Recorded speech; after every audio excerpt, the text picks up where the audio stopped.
MZTV. Yeah, so there was this guy at the gym. He was one of these he guys. He was a he guy. He was lifting these insane amounts of weights. He had a black t-shirt on that was sawed off at the sleeves and giant white letters on his massive chest. It said VAX apostrophe D. In other words, V-seed. See, we knew this would happen. It's pride. It's the Ash Wednesday syndrome.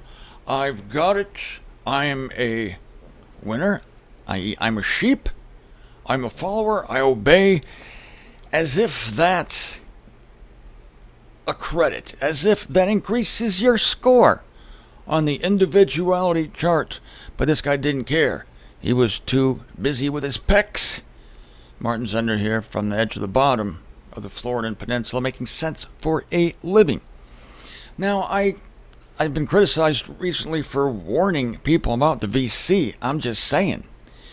My sister sent me this pretty cool little chart thing. I guess you could call it a meme. As far as V-seed people go, people who have it, including the bodybuilder at the gym, you can still get CV19er. You can still spread CV19er. You can still die from CV19er, even with the VC. And you can potentially die from the VC.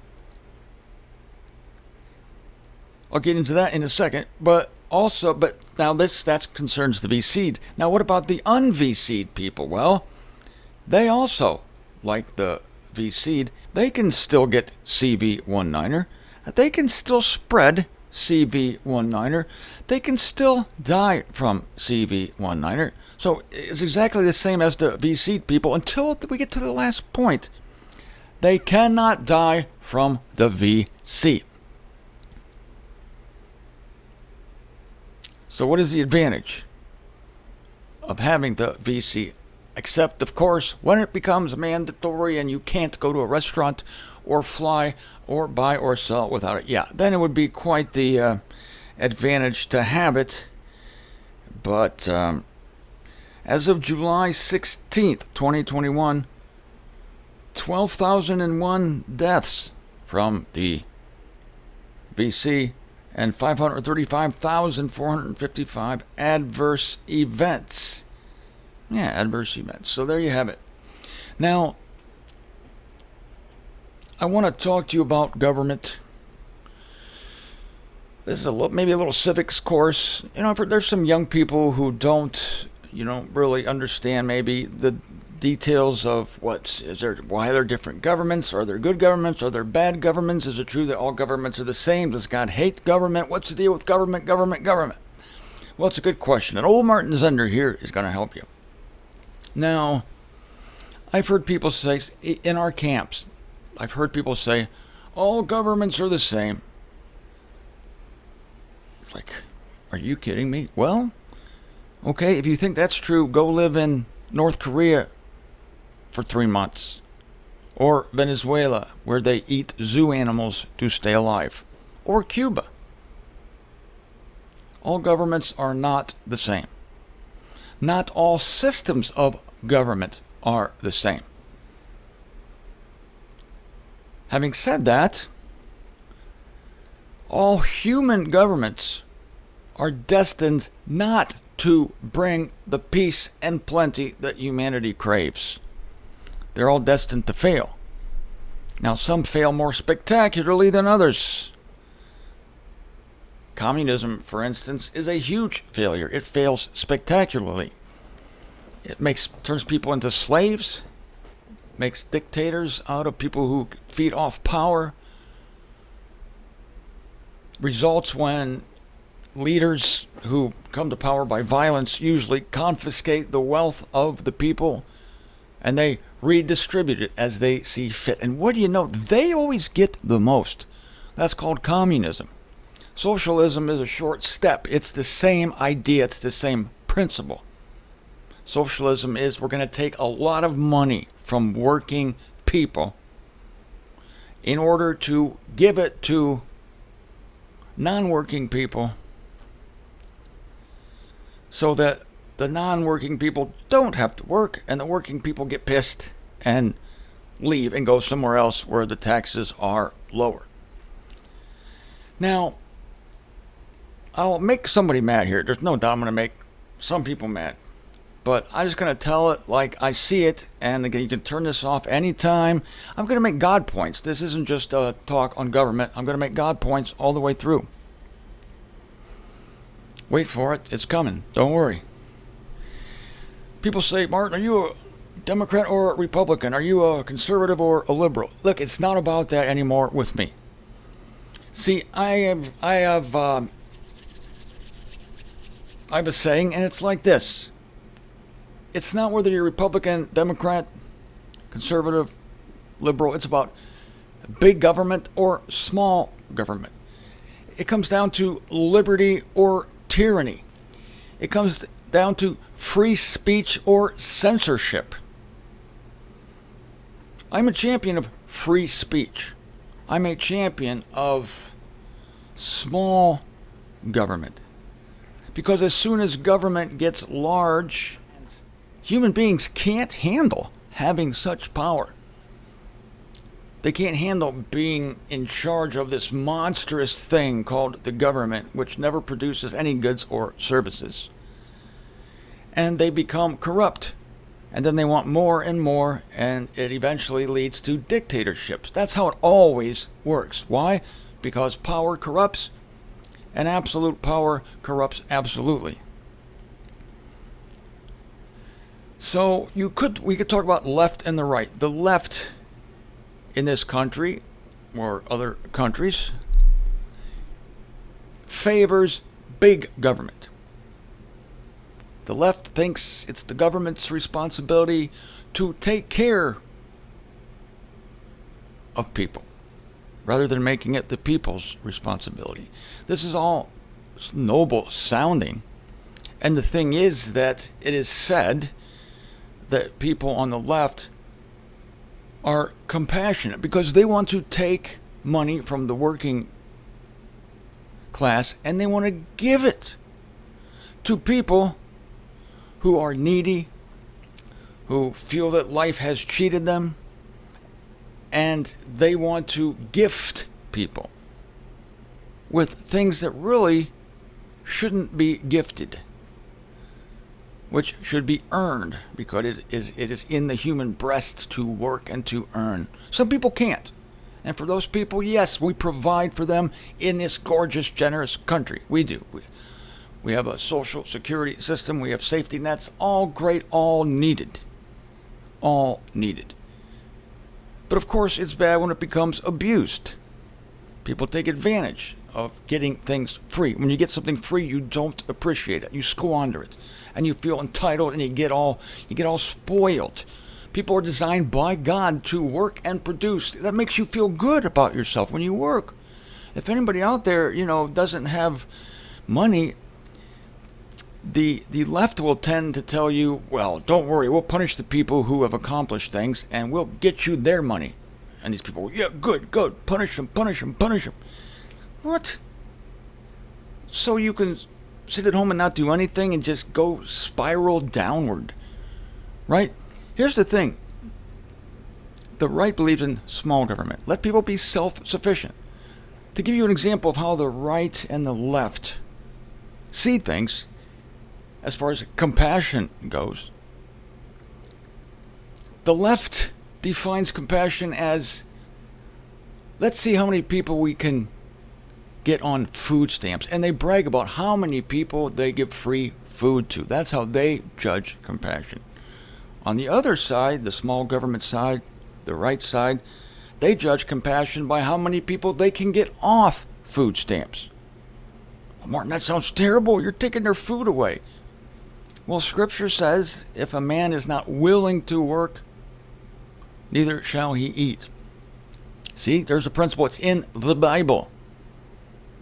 Work and income and money is in the Bible. If you take that away from people, it seems like a good thing to have a guaranteed job, guaranteed income, guaranteed health care, guaranteed education, but it's not.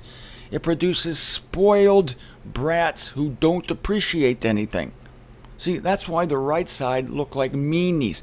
They're meanies. They make people work. They don't give them free anything because they know that it's good for a person to earn their bread by the sweat of their brow. It is good. Makes you feel good, makes you feel productive. Somewhere in the Proverbs says that the sleep of a working man is sweet. You work hard, you produce something of value for other people, and it's a sweet thing. So, this is why I like small government. 2 reasons. Small government gives the people more freedom. Big government always gets corrupted, always gets too big for its britches, and it starts to lord it over the people. Because, see, big government, they want you to depend on them.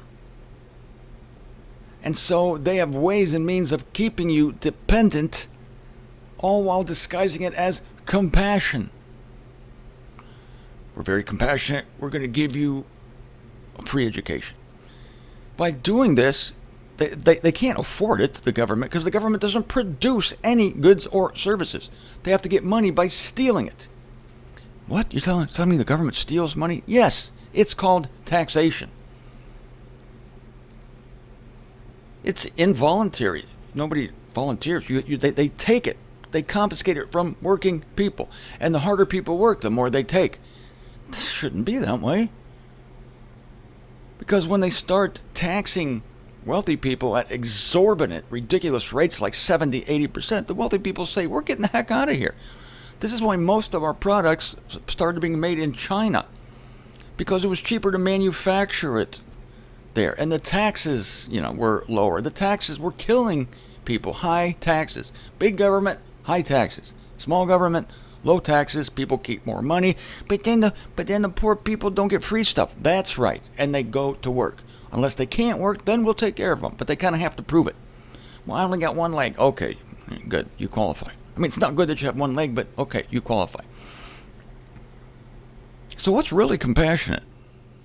It's compassionate to put people in a corner where they have to work, as long as they're able to work. And then there's this thing called a social justice warrior.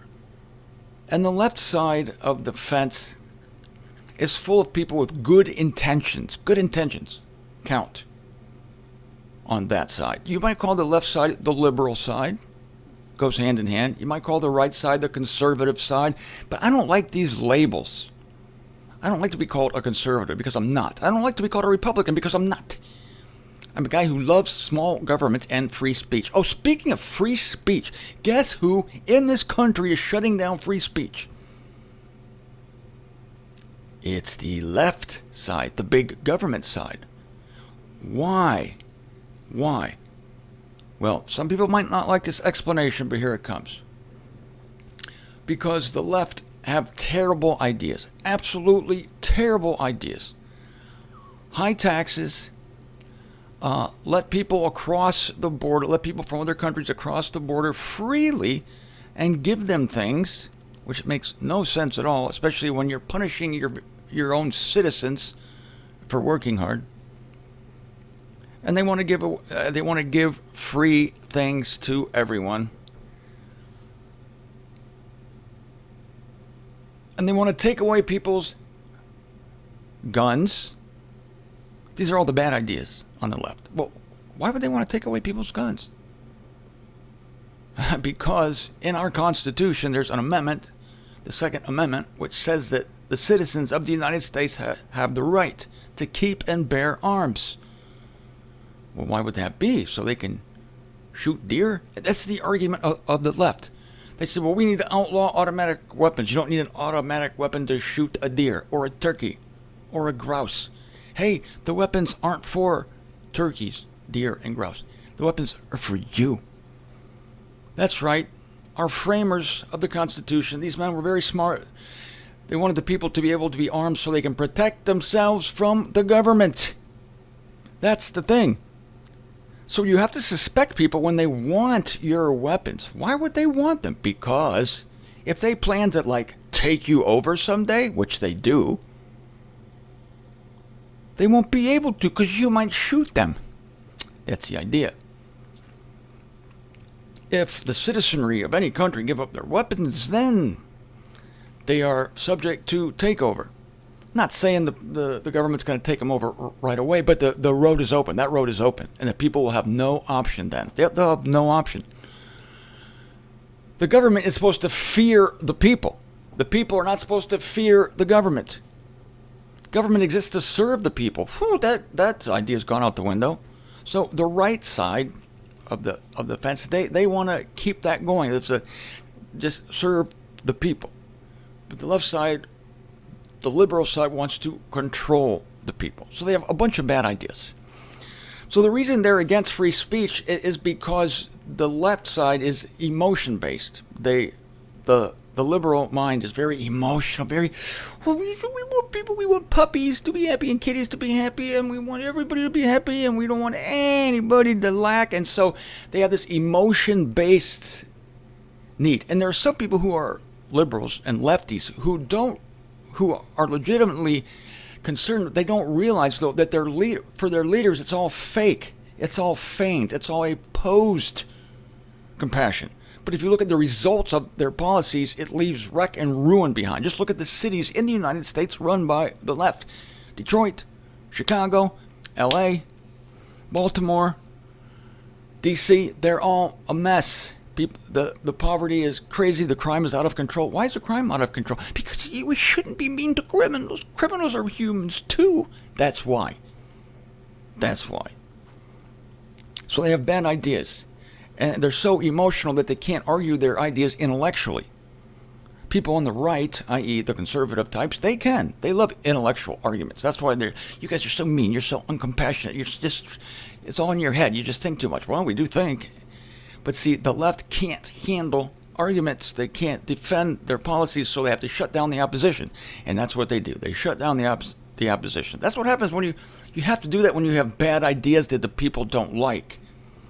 Because if you have honest debate, then the people will hear one side and the other side, this guy wants high taxes, this guy wants low taxes, this guy thinks that letting a bunch of illegal people into the country will water down our country. That makes sense. But see, they don't want you to figure it out in your own mind. They have to stamp out the opposition. And that's what's happening in this country right now. Those that are in control of our country right now, my country, the United States, they don't want opposing viewpoints, so they must shut down. That's why I say I'm for free speech. Let the people decide.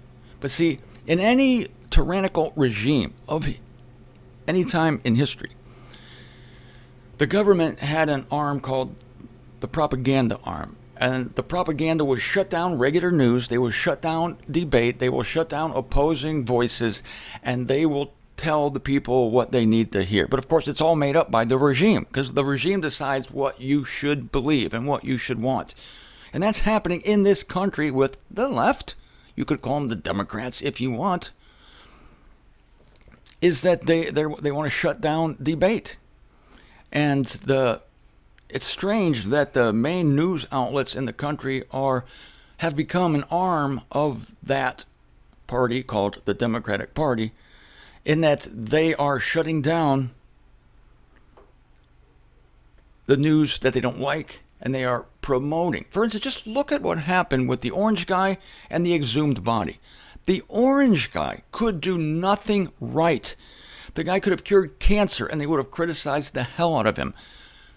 It was shown that on some cable news networks, the coverage of the orange guy was 90-something% negative.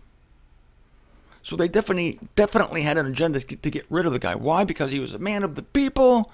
He wanted people to have good jobs. He wanted them to work. He wanted the economy to be great. The other side doesn't want the economy to be great because, as I told you 2 days ago, then people won't need them. They got to have a crappy economy. They have to be the Santa Claus. They have to redistribute the wealth themselves so that they decide who gets rich and who doesn't. And believe me, they get rich. Yeah. So the orange man could do nothing right. Now we got the exhumed body in the oval-shaped working area, and he is a doddering old fool. He's a corrupt nincompoop. He's ridiculous. He's a punchline. He's a joke. And whenever they interview him, "Oh, what's your favorite football team, Mr. President? Do you like broccoli or asparagus?" It's just, they're propping him up. "Oh, look at this brilliant man." What? Are you kidding me? So that's a problem here in this country. I like free speech. Don't call me a conservative. Don't call me a Republican. There are Republicans who belong to that party who are actually, in fact, not true conservatives. No, they're on the left side. They like big government too, but they're hiding in the Republican Party. You see, these parties are just vehicles for ideologies. Yeah, so the ideology of conservatism generally hides under the umbrella of the Republican Party, and the ideology of liberalism generally hides under the banner of the Democrat Party. But again, it comes down to big government versus small government. Government comes down to free speech versus censorship. Comes down to owning guns versus not owning guns. Comes back to high taxes versus low taxes. These are all the practical things. The practical things. I'm into that kind of stuff. So to the left, they're all emotional and they can't argue intellectually, so they have to obfuscate and they just have to stand for something. There's where the social justice warriors come in. It's a phenomenon. The social justice warrior, SJW, doesn't know what's going on, but they want to be part of the movement. They want to be part of something big. They want to be part of something that's historical. I'll never forget, a friend of mine was telling me how she was so into politics, and she said, I want to tell you how, like 8 years ago, I got into politics. And she pulled up this video. And I think, I'm going to hear a political speech. No, it was a music video, some cool song from the 90s. This was a millennial person. And in the song, they had images coming on, the video made for the song. They had images from the 60s, the civil rights movement. There was Martin Luther King. Over here was JFK. Here was Bobby Kennedy. Of course, you got MLK over here getting shot. And you have scenes from the Vietnam War and all these iconic images from the 60s and the rebellion and all this stuff. And I'm like, okay, yeah. So the thing was over and she practically had tears in her eyes. That's what got me interested in politics. And I said, okay. I said, what's your political philosophy? I may as well have asked her what was the mass of Neptune.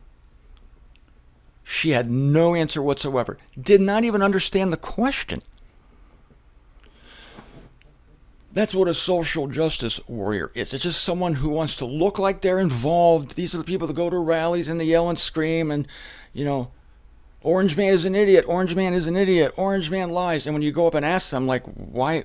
How did he lie? When did he lie? Oh, there one girl was here who hated the orange guy. And she said, orange guy is a racist. Orange guy is a racist. I said, okay, well, what thing has he done that's racist? Well, he's just a racist. Well, but what has he done? Prove it. Tell me what he's done that to you is racist. I was asking her an honest question. It was equivalent to the question of asking my friend, what's your political philosophy? Couldn't come up with a single thing. Social justice warrior. Just going with the flow. Protest over here, I'm in. Oh, protest over here, I'm in. Che, the revolutionary that helped Fidel Castro take over the Batista regime. Che Guevara.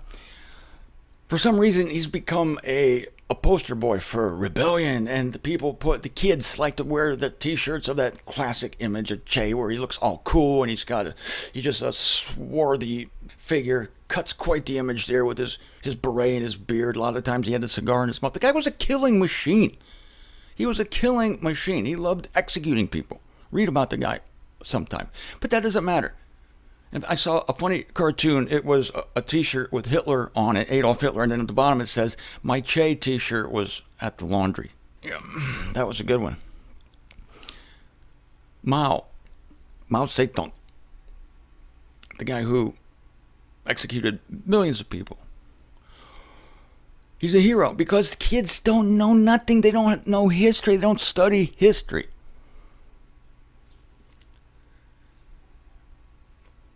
All government is the same? What? You've got to be kidding me. It's the same thing with these masks and all that. It's just posing. That guy at the gym, VC, it's just wanting to go with the crowd. It's wanting to look cool. He's a social justice warrior. These people wearing masks in their cars, they just want to go with the flow and they brag because they think they're doing the right thing. If you ask them why they're wearing their mask in their car by themselves, they have no idea. They have no idea. Literally, they don't have any idea. It doesn't matter. They just want to stand for something. They're standing for something. They're posers. They're fakers. In religion, it's the same thing. Religion, it's the same thing. Ash Wednesday syndrome, AWS. They put that cross on their forehead, and it's like they're all that. You say, why is that crossed on your forehead? Don't ask them, because they have no idea.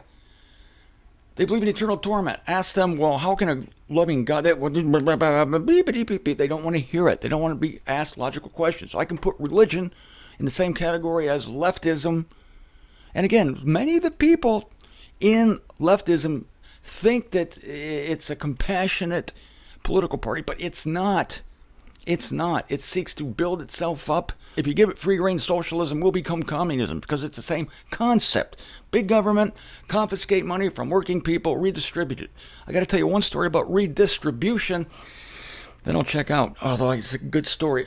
Perfect example of when my son was playing basketball in high school. They had a basketball camp, and the coach had all these trophies sitting on the table. These contests, dribbling contests, three-point contest, layup contest, whatever, all kind of contests. But one of his rules was that one person couldn't win more than one trophy. Yeah, that's what the guy said. A single kid who worked hard all summer, developed his skills, if he won more than one contest, he had to give his second victory to the second place finisher. There's redistribution of wealth right there. There's communism right there. You take it from people who deserve it and you give it to people who don't deserve it. What happens? Why should a kid work hard to perfect all his skills? And of course people want to fight for trophies. Trophy in this instant is the equivalent of money. People work for money to get stuff so they can buy stuff so they can lead a halfway decent life. But this coach, he was a commie. Not one person is allowed to get everything. So he's going to confiscate the wealth and give it to people who don't deserve it. So my son won 2 events, but he only got 1 trophy. So there's a kid out there somewhere who has a second place trophy or who has a first place trophy who knows he didn't win. He knows he didn't win, but he's looking at a first place trophy. What the hell? And how does this inspire anybody to get better? If one guy takes all the trophies, that's the best thing that could happen to the whole team. For one thing, the guy that worked hard is rewarded, as he should be. He's rewarded. And the kids who didn't work hard, they didn't get nothing. Good. They shouldn't get nothing. Work hard, and next year you'll get the big shiny trophy. Ooh, they want to work for the trophy. But why should they work for the trophy if they know they can get one from this idiotic coach by coming in second? I don't have to work hard. I know this coach is a redistribution commie, Che Guevara type, so I'm not, what do I need to work hard for? If somebody wins all the hardware, give it to him. Man, I look back at that. I was in the stand. I wish I would have gotten up and just stood up in the middle and said, ladies and gentlemen, I called the coach. I did. I called the coach. I said, you realize what you've done here? This is socialism. This is communism. You're confiscating the prize from the one who deserves it, and you're giving it to the one who doesn't deserve it, which is a foul deed on both ends. It discourages the guy who actually won it from trying to win it again, and it discourages the guy who didn't win it to become great, and it encouraged them to remain mediocre. Jesus Christ was a redistributionist, yes he was, but he gave, instead of taking from the rich and giving to the poor like Robin Hood does and what the exhumed body does and what every lefty government does, he took from the poor and gave to the rich. You think I'm kidding you? Jesus Christ, a reverse redistributionist. Yes, ladies and gentlemen, I am speaking of Matthew, chapter 25, starting with verse 15. Remember, the guy, he gives out the talents, 5 talents, 2 talents, 1. 5, 2, and 1, and he comes back. He says, "Go ahead, guys, take your money and do what you will with it." The 5 talent guy invested it. Yeah, he trades it. He's a capitalist, this guy. Verse 16, Matthew 25. Being gone, the one getting the 5 talents trades with them and gains another 5 talents. Damn capitalist. What did the guy with 2 talents do? Did the same thing. The one with 2 talents, he also gains another 2. But the one getting the 1 talent, he excavates in the earth and hides his Lord's silver. Now the Lord came back, and approaching the one getting the 5 talents, the Lord said to him, "Well done, good and faithful slave." The 2 talent guy, "What did you do with your money?" "Well, I went and traded and I got 2 more talents." "Well done, good and faithful slave." Then he went to the 1 talent guy. "How did you do?" "Well, I didn't want to take chances. I just wanted to play it safe, so I just buried it in the ground." The master was not very happy. Answering, his Lord said to him, "Wicked and slothful." Sloth. Some governments encourage sloth. You could at least put my money in the bank and then you'd have gotten interest. So he says in verse 28, the Lord, the master, "Take the talent away from him," the 1 talent guy, "take it away from him and give it to the one who has the 10 talents. There you go, a reverse redistributionist.